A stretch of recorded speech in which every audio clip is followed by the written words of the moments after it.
Irmãos, vamos abrir a palavra do Senhor no Evangelho de João, capítulo 9. Nós vamos fazer a leitura do verso 1 ao verso 7. João 9, do verso 1 ao verso 7.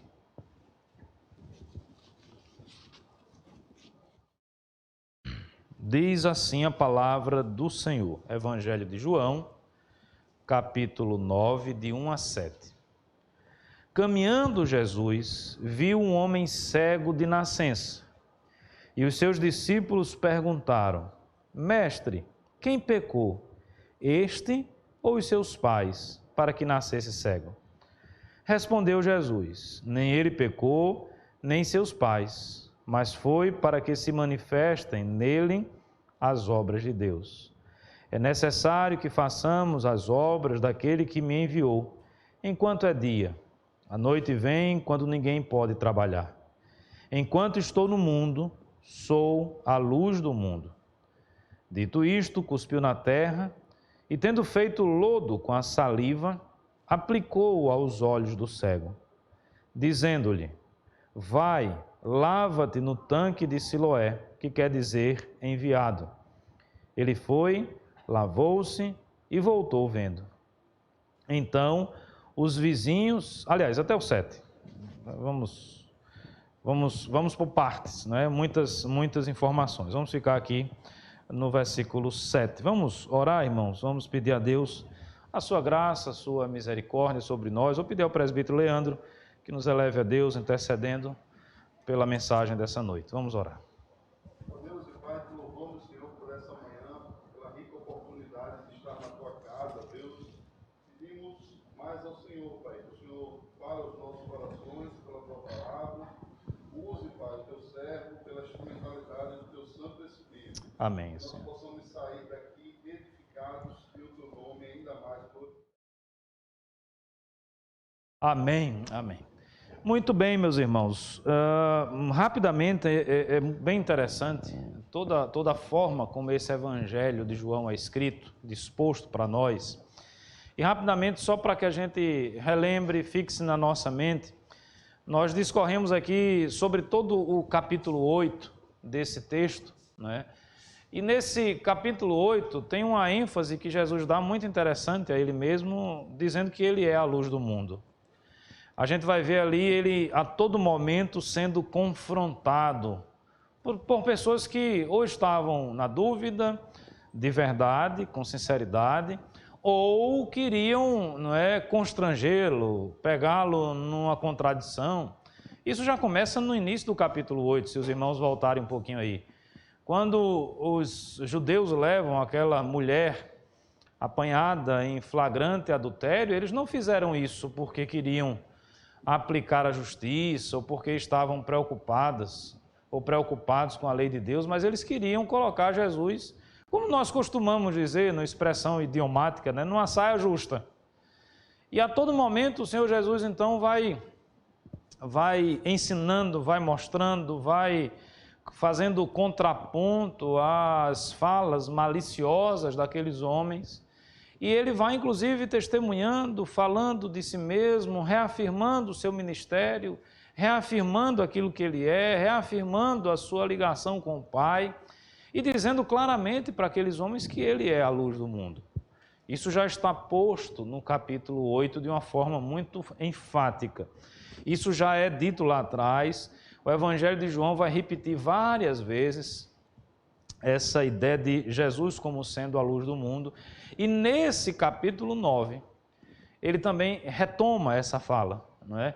Ele inclusive diz: enquanto estiver aqui, eu sou a luz do mundo.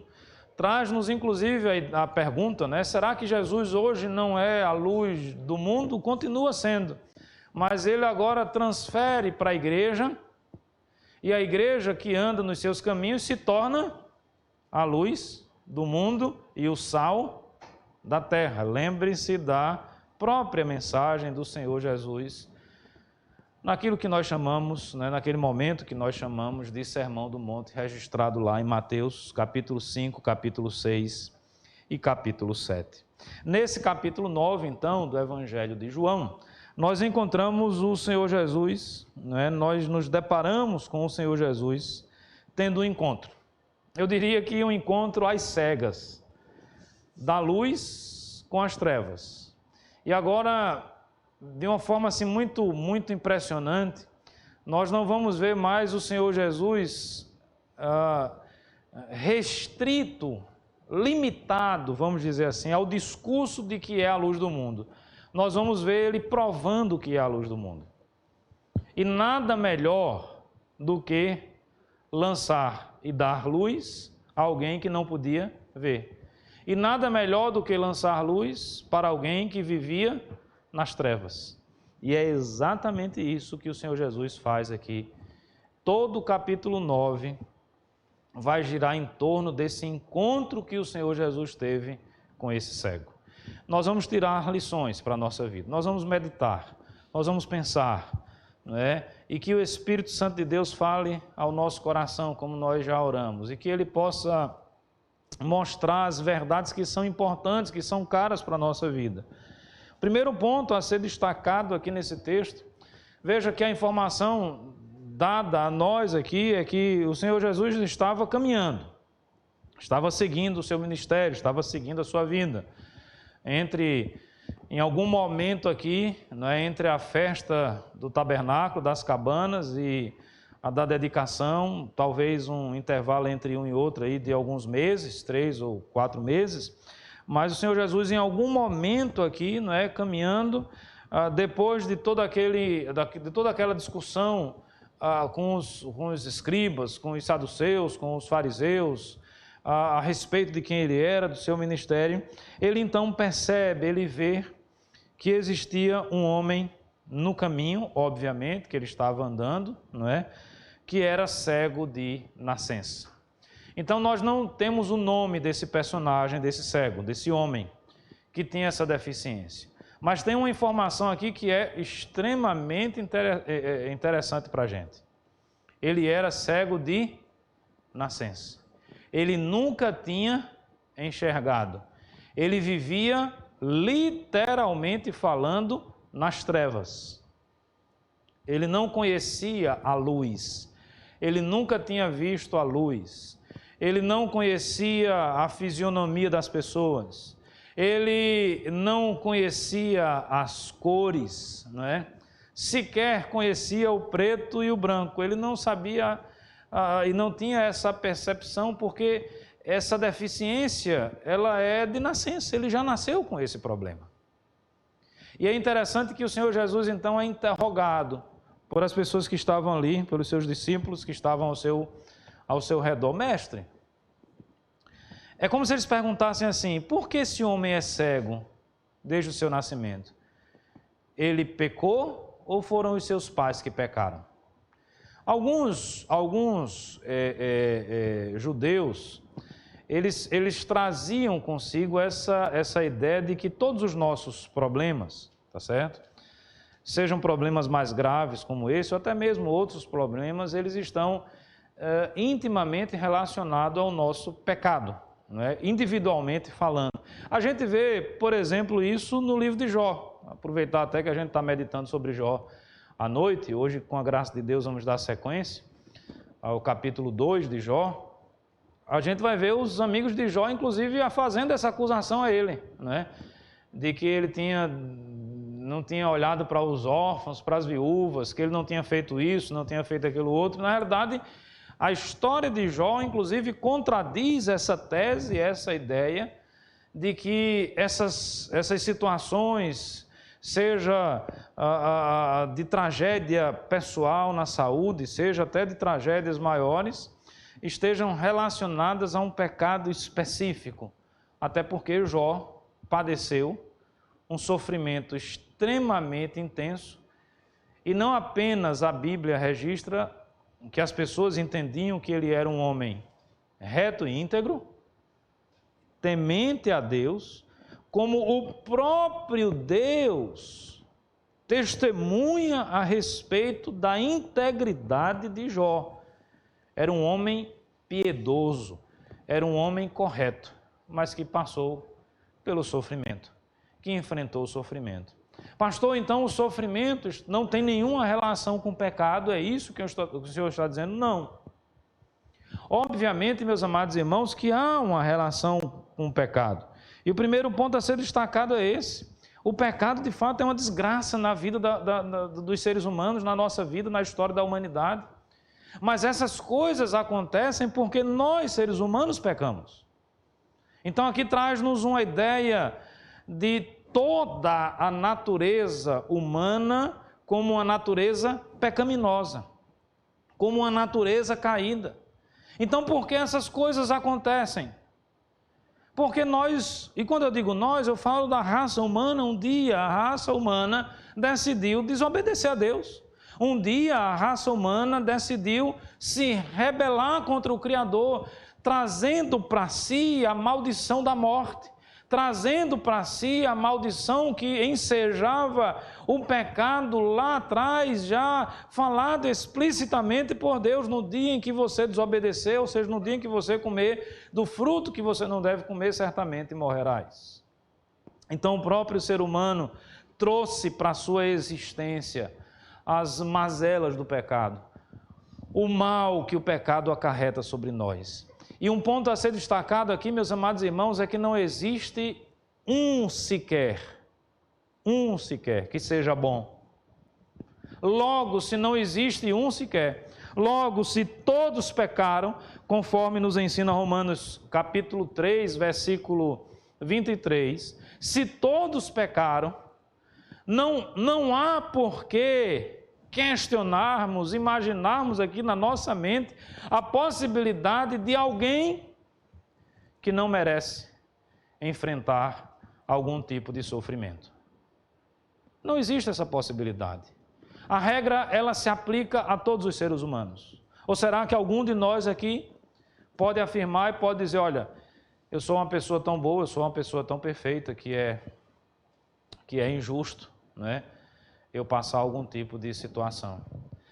Uma outra lógica que quebra a pergunta daqueles homens, não é? Quando eles dizem assim, olha, tanto é que eles colocam aqui, né? Ele pecou ou os seus pais pecaram. É que aquele homem era cego de nascença.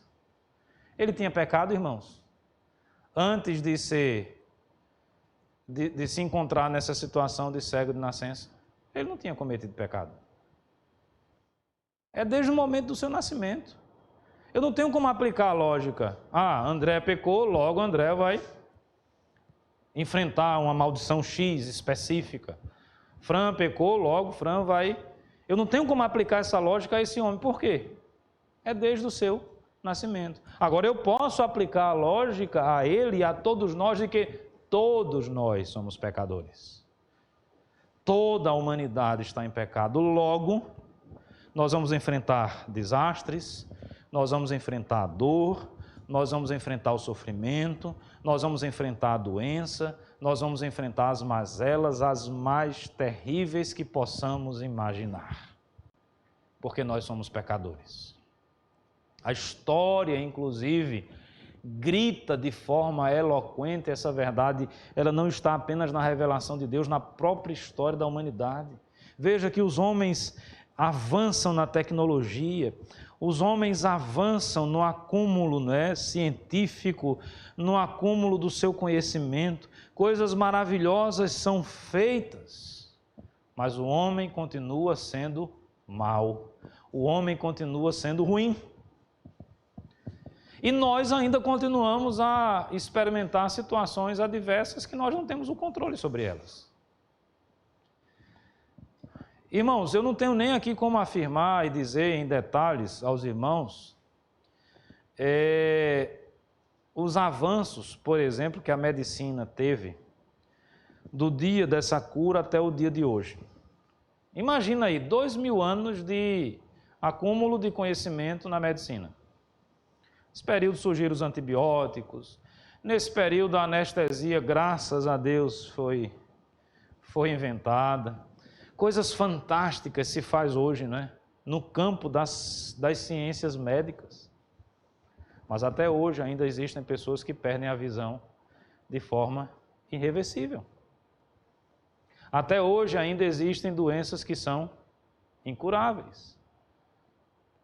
Até hoje, nós ainda padecemos desse sofrimento. E por mais que a gente tenha a nossa competência, a nossa inteligência e as nossas capacidades potencializadas, inclusive como fruto da graça comum de Deus na humanidade, mesmo assim, nós ainda vamos carregar as mazelas dessa vida. Por quê, irmãos? Porque todos pecaram. Porque nós somos pecadores. De modo que a ideia aqui de uma maldição hereditária restrita a esse homem não se aplica. Mas se aplica a ideia de uma humanidade que se afastou de Deus.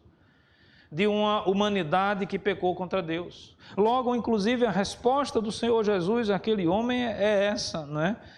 Não é por essa razão que vocês estão colocando. Veja, a pergunta aí no verso 2 dos discípulos: mestre, quem pecou? Este ou seus pais, para que nascesse cego? É uma pergunta intrigante. Os irmãos concordam comigo?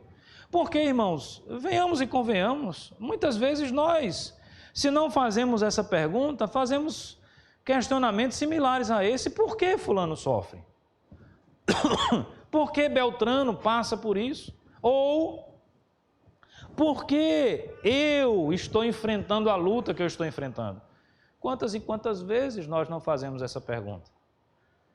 Principalmente se compararmos, às vezes, a nossa vida à vida de outras pessoas, não é? Mesmo sem conhecer com profundidade, nós fazemos esse tipo de comparação. São inquietações da alma. São inquietações do nosso coração. Mas o que nós precisamos entender aqui, Deus até pode pesar a mão sobre determinados indivíduos em circunstâncias especiais, mas me parece que a regra geral se estabelece na perspectiva de que nós enfrentamos todas as mazelas e todo o sofrimento nessa vida, porque nós, seres humanos, em algum momento decidimos desobedecer a Deus. Decidimos pecar contra Deus. Decidimos se rebelar contra Deus. A humanidade encontra-se nesse estado. Ela está caída, ela está em pecado, ela está embaixo da ira de Deus. Obviamente que aqueles que são lavados e remidos pelo sangue do Cordeiro, aqueles que entregam a sua vida ao Senhor Jesus, eles haverão de enfrentar as lutas, as mazelas, o sofrimento ou os sofrimentos dessa vida, numa perspectiva diferente, de uma forma diferente. Primeiro, tendo essa convicção de que o que nós de fato merecemos pela nossa rebeldia, pelo nosso pecado, é o castigo eterno. É o castigo eterno. Não há bom, meus amados irmãos, não há ninguém que seja perfeito. O único ser humano depois de Adão que nasceu perfeito foi o Senhor e Salvador Jesus Cristo, sem mácula, sem nenhum pecado. E aí o Senhor Jesus dá uma resposta que pode ser a resposta para mim e para você, das nossas inquietações, das nossas dúvidas. Mestre, qual a razão desse homem ser cego desde o seu nascimento? O pecado dele, me parece que está descartado. Ele não tinha nem nascido, né? Ou a cegueira veio junto com o nascimento. Apesar de que somos pecadores antes mesmo de pecarmos. Não esqueça disso. A nossa natureza é de pecado. Nós não somos pecadores porque pecamos. Nós pecamos porque somos pecadores.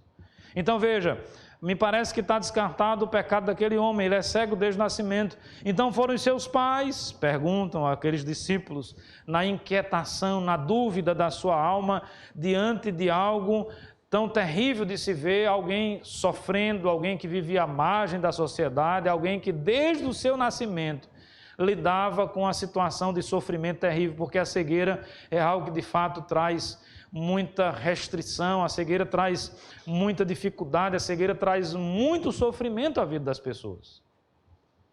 Se hoje, com todos os avanços, ela ainda é algo extremamente indesejável, imagine naquela época, para esse rapaz se locomover, para esse rapaz sobreviver, como trabalhar, como conquistar o pão de cada dia, com essa limitação. Provavelmente, não existia uma lei que destinava ao concurso público uma cota de tantos por cento para alguém que tinha algum tipo de deficiência. Ele tinha que se virar. Na realidade, se torna um mendigo, Alguém que vai mendigar o pão, vai viver literalmente do favor, da boa vontade das outras pessoas. Mas a resposta, então, do Senhor Jesus diz assim, no verso 3, nem ele pecou, nem seus pais. A razão não é essa. E aí o Senhor Jesus dá uma resposta mostrando uma razão que talvez a gente nunca tenha parado para pensar sobre ela. Isso que esse homem está enfrentando foi para que se manifestem nele as obras de Deus. Que perspectiva maravilhosa, meus amados irmãos? Como é que nós conheceríamos o amor de Deus se nós não conhecêssemos o sofrimento? Como é que nós conheceríamos a graça de Deus se fosse tudo perfeito na nossa vida e na nossa existência? Como é que esse homem seria alvo da obra de Cristo na sua vida? E a gente vai ver, inclusive, uma progressão na realidade espiritual desse homem, A gente vai acompanhar isso em todo o capítulo 9, como ele seria alvo de toda essa graça de Deus na sua vida, se ele não estivesse naquele momento enfrentando aquela situação. Então, meus amados irmãos, de fato, a resposta do Senhor Jesus traz luz, ao porquê de situações como essa acontecer, para que a graça de Deus se manifeste, para que o poder de Deus se manifeste na vida daquele homem, para que as outras pessoas pudessem enxergar o poder de Deus. Talvez a gente não aceite muito isso. Eu reconheço, o nosso coração endurecido às vezes não, até entende, mas não consegue muitas vezes aceitar muito isso. Mas eu tenho esses dias lido Jó, para pregar para a igreja, para os irmãos. E como é inquietante, Jó é um homem íntegro, um homem correto, um homem piedoso na presença do Senhor. E por uma tese satânica, Deus permite que ele passe pelos sofrimentos que ele passou. Obviamente que nós conhecemos o final da história e sabemos que a graça de Deus agiu na vida de Jó, como a graça de Deus continua agindo na história da humanidade, como a graça de Deus um dia alcançou a minha vida e alcançou a sua vida. Mesmo nós, na realidade que vivemos, pecadores miseráveis. Não esqueça disso. Você e eu, nós não somos melhores do que o mais vil e terrível pecador que existe na face da terra. O próprio apóstolo Paulo, servo de Deus, tinha consciência disso. Ele se colocava como o mais terrível, o pior dos piores pecadores. Não queira aplicar à sua vida a sua justiça ou a minha justiça. A nossa justiça, meus amados irmãos, ela é comparada pela palavra de Deus a um trapo imundo. Imagina aquela camisa que não serve mais e que você, em algum momento, transformou ela num pano para limpar, num pano de chão, seja lá o que for. E imagina aquele trapo que você transformou nisso, tendo sido usado extremamente sujo. Essa é a nossa justiça. A nossa justiça não é o vestido de grife. A nossa justiça não é a seda pura, branquinha, alva mais do que a neve. A nossa justiça é comparada a um trapo de imundícia, algo que fere até a estética, fere os olhos, algo que traz e carrega consigo algo que é sujo, algo que é podre. Então não queira aplicar a sua justiça como sendo ela aquela que vai balizar as ações de Deus. Louvado seja o nome do Senhor, que Ele não nos julga conforme a nossa justiça. Louvado seja o nome do Senhor pela sua graça, pela sua misericórdia. Se não fosse a graça de Deus, irmãos, nós estávamos fritos. Se as misericórdias de Deus não se renovassem a cada manhã, sequer estaríamos aqui. Então veja, quem pecou não é esse o ponto, essa não é a questão. Mas essas coisas existem para que a glória de Deus se revele. E aí eu passo, meus amados irmãos, já a essa segunda perspectiva apresentada pelo texto. Nesse encontro que o Senhor Jesus tem com aquele homem, nesse encontro da luz com as trevas, nesse encontro, nós não apenas aprendemos que o pecado é uma chaga terrível na história da humanidade, mas nós aprendemos também que o poder e a graça de Deus se revela no sofrimento. O poder e a graça de Deus se revela no sofrimento. Acompanhe comigo, o poder de Deus aqui apresentado, o poder de Deus aqui posto, aqui colocado. Aquele homem não era capaz de produzir a cura que ele precisava. Aquele homem não tinha condições de reverter o seu quadro. Mas o poder de Deus, Calvino inclusive comentando esse texto aqui, se revela. E é interessante que no finalzinho aí do verso 3... Na resposta que o Senhor Jesus dá àqueles homens, ele não diz assim, para que a obra de Deus se revele, ele diz para que as obras, não é? Está no plural, são muitas as obras que Deus pode realizar na vida das pessoas. Uma dessas obras é termos a consciência da nossa limitação. Às vezes, e na realidade, eu acho que é a história, que é o tempo que vai nos ensinando isso. Quanto antes a gente puder ter essa certeza, essa convicção no nosso coração, mais sábio nós seremos.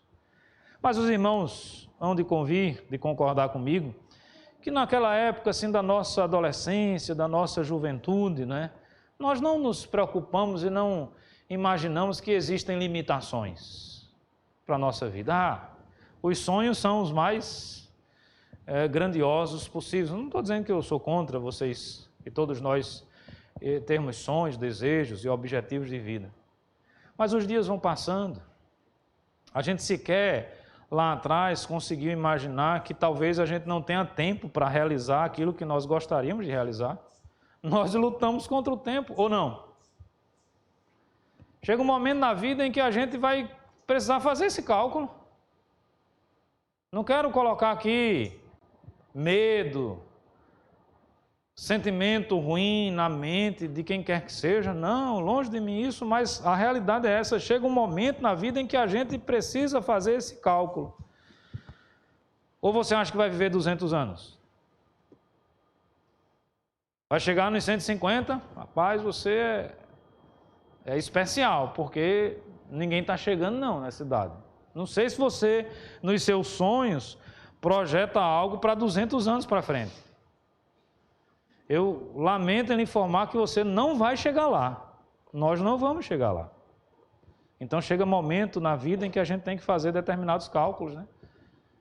Inclusive, aproveitando o ensejo aqui, é um parêntese que eu faço, eu não ia nem destacar muito isso, mas o texto inclusive nos ensina também a remir o nosso tempo, a usar o nosso tempo para a glória de Deus, para aquilo que é bom, para aquilo que é necessário. Veja que o Senhor Jesus diz aí no verso 4, é necessário que façamos as obras daquele que me enviou enquanto é dia, a noite vem, quando ninguém pode trabalhar. É como se ele dissesse, olha, é importante que a gente faça o que tem que ser feito logo. Chega a noite, chega um momento em que a gente não consegue mais trabalhar. A vida útil do ser humano não é assim, irmãos? Essa não é a realidade? Chega um momento em que a gente não consegue mais trabalhar naquilo que a gente trabalhava antes. Para os homens que gostavam de jogar aquele futebol, aqui a gente chama o rachinha, né? Se tivéssemos na Bahia era o baba, né? Em outros lugares é a pelada.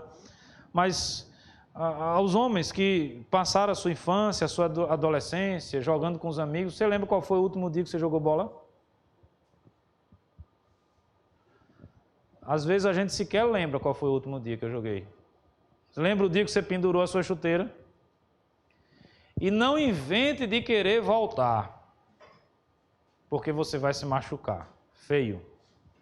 Eu, inclusive, lembro o último dia que eu joguei porque eu me machuquei. Por isso que eu lembro, senão eu não lembrava. Tem uns 10 anos atrás, né? Chutei uma bola e fui direto para a Unimed. Tomar uma cartelazinha de remédio, de Maxolid, né? Para as dores, né? Coluna travada. Chega um momento que não dá, por mais que a gente seja saudável, entenda, nós temos as limitações, então é importante, faça a obra de Deus o quanto antes, viva para a glória de Deus o quanto antes.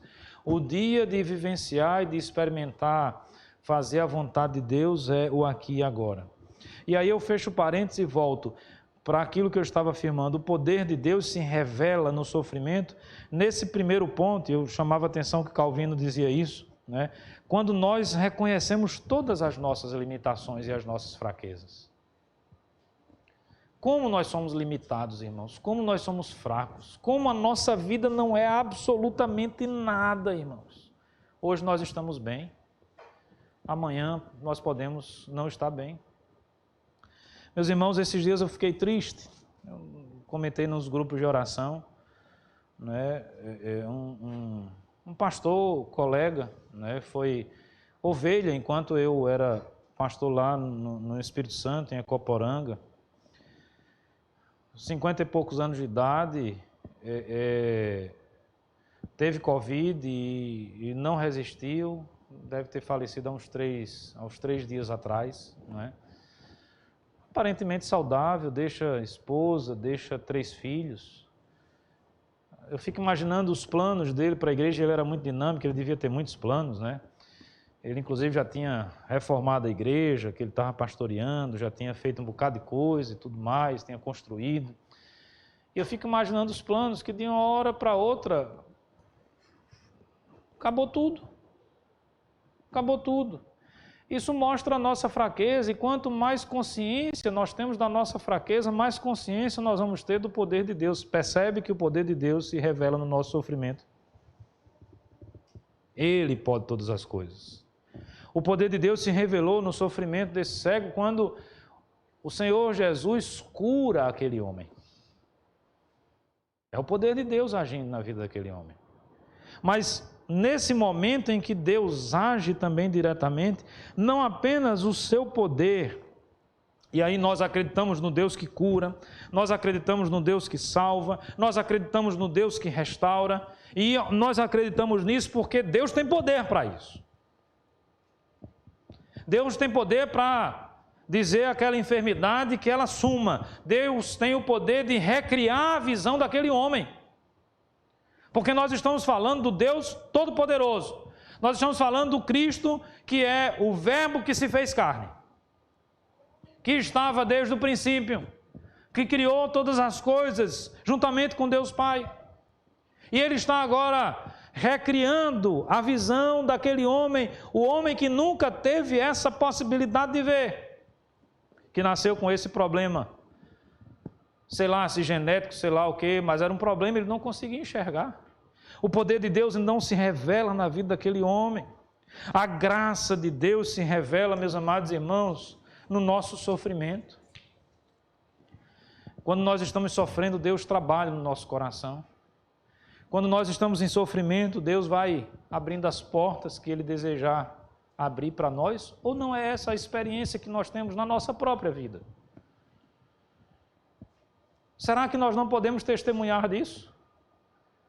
Será que nós não podemos testemunhar que as provas, as lutas, as dificuldades são reais na nossa existência, mas da mesma forma que as lutas, as provas são reais, também é real a ação e o poder de Deus na nossa vida, no nosso coração? Então, antes de perguntar os porquês, talvez seria mais interessante para cada um de nós agradecer a Deus, quando Ele mesmo em meio às lutas tem cuidado de cada um de nós.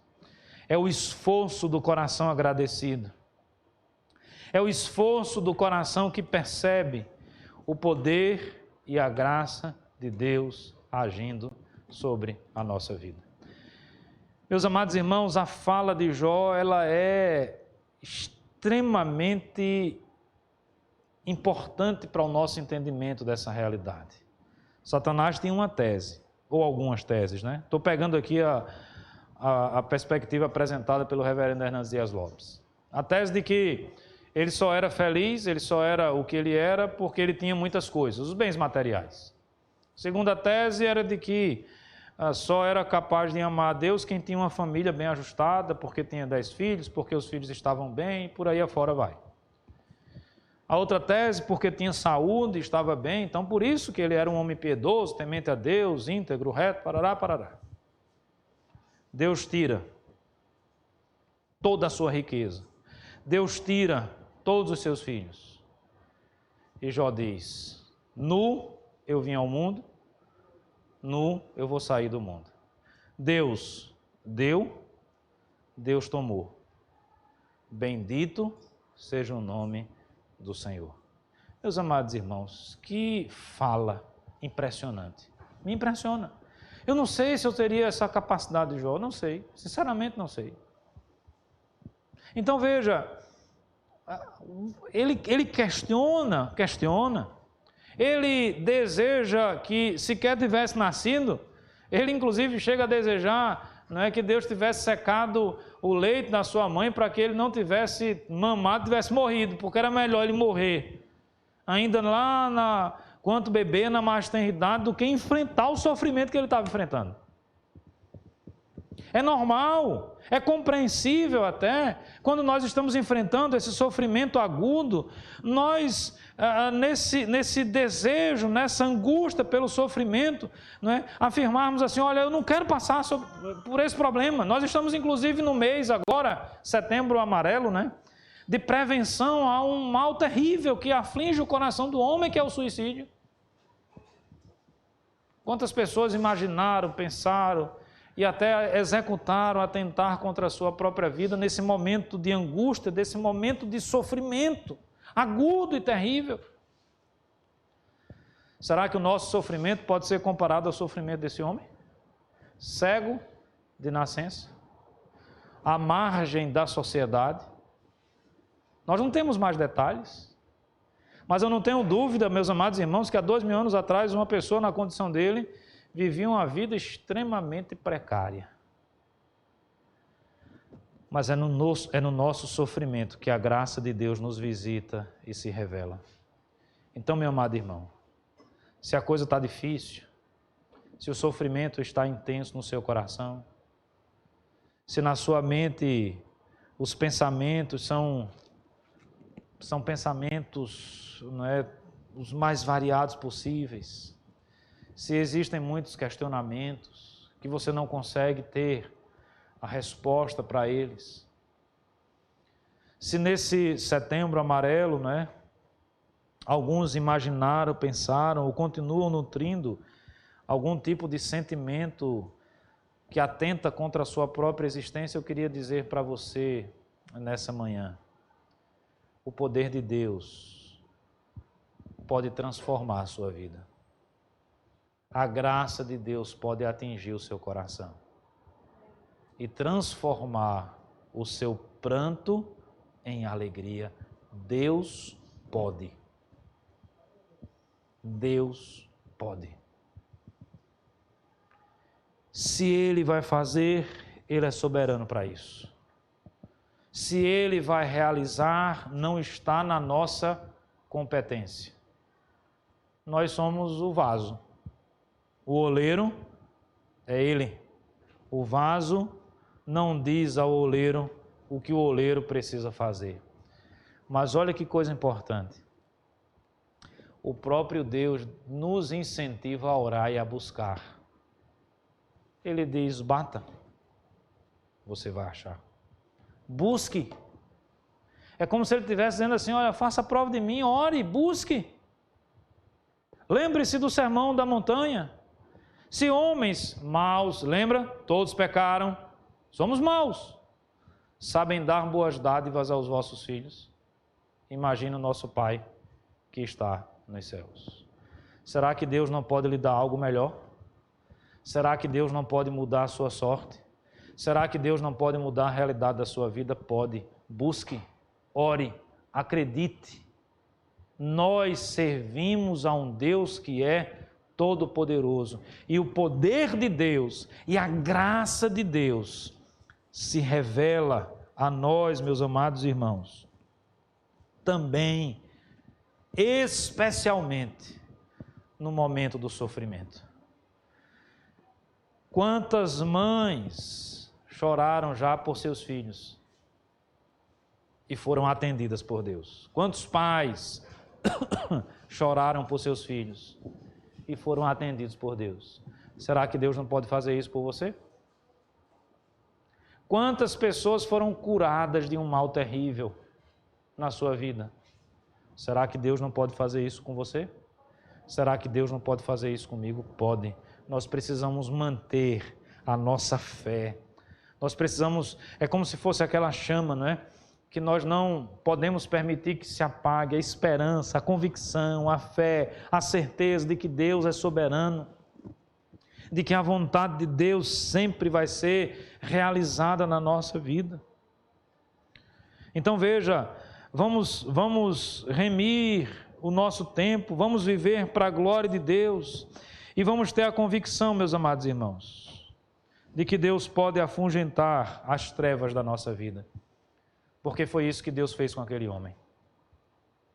Depois das indagações teológicas, depois do ensino aos seus discípulos, depois de mais uma vez reafirmar no verso 5, enquanto estou no mundo, eu sou a luz do mundo. Dito isso, o Senhor Jesus cuspiu na terra, fez um lodo. Eu não vou entrar na forma como ele fez isso. Na realidade, várias foram as formas em que Deus produziu milagres e maravilhas, até a distância, até a quilômetros de distância. Então, a cura não está no lodo feito, a cura não está no barro misturado com saliva feito, a cura não está nisso, a cura está no poder de Deus. Mas o texto diz que ele fez isso, coloca e aplica aos olhos daquele homem, diz aquele homem, vai agora e lava, não é? Se banhe no tanque de Siloé. E o verso 7 fecha com essa informação. Ele foi, lavou-se e voltou vendo. Vá você também. Busque a Deus também. Obedeça a palavra de Deus também. Quem sabe você também volte com um milagre na sua vida. Ele voltou com um milagre. Ele voltou vendo. Esta é uma verdade cara para todos nós. Naquele momento, a luz do mundo afugentou as trevas na vida daquele homem. Ele passou a enxergar a luz. Então, o Senhor Jesus passou do discurso para o poder prático, para a ação prática. Não, é muito fácil eu dizer eu sou a luz do mundo. Agora, difícil é eu dar e gerar a luz, por exemplo, a quem vive nas trevas. Concordam comigo? O Senhor Jesus já dizia isso. Lembra quando naquele outro encontro que ele teve, um paralítico é descido sobre o telhado, né, da casa em que ele estava, ele diz, olha, estão perdoados os teus pecados. Os fariseus, que absurdo, quem é ele para dizer estão perdoados os seus pecados? Ao Senhor Jesus assim, o que é mais fácil, eu dizer está perdoado os seus pecados, ou eu dizer ao paralítico, levanta e anda? Levanta, toma o teu leito e anda. É o poder de Deus comprovando o seu discurso. É a ação de Deus na prática, comprovando aquilo que ele está ensinando para aqueles homens. Tudo aquilo que ele passou ensinando no capítulo 8, agora o seu poder está revelando no capítulo 9, os irmãos percebem? Todo o discurso, eu sou a luz do mundo, eu sou o enviado de Deus, eu vim para fazer a vontade do meu Pai, eu e o Pai somos um. Aquele que teve autoridade para dizer para a mulher, estão perdoados os seus pecados, agora não peque mais. É aquele que está agora trazendo luz à vida daquele cego, trazendo a possibilidade de transformação de vida, muito mais do que agora a capacidade de enxergar. Aquele homem tem a sua vida completamente transformada pela ação de Cristo Jesus. E o Cristo que transformou aquele homem é o mesmo que pode transformar a minha vida e a sua vida nesta manhã ou em qualquer dia da nossa existência. Nós precisamos confiar em Deus. Nós precisamos manter a chama da fé acesa. Nós precisamos manter a esperança acesa. Nós precisamos buscar a Deus. Nós precisamos orar ao Senhor, sabendo que Ele é o Deus Todo-Poderoso. O Deus que pode trazer à vida aquilo que estava morto. O Deus que pode fazer com que aquele homem enxergue, mesmo que nunca na sua existência ele tivesse visto a luz. Naquele dia, ele viu a luz, mas ele não viu uma luz qualquer, ele viu a luz do mundo. Que todos nós possamos também enxergar a luz do mundo na nossa vida. Que Deus nos abençoe. Amém.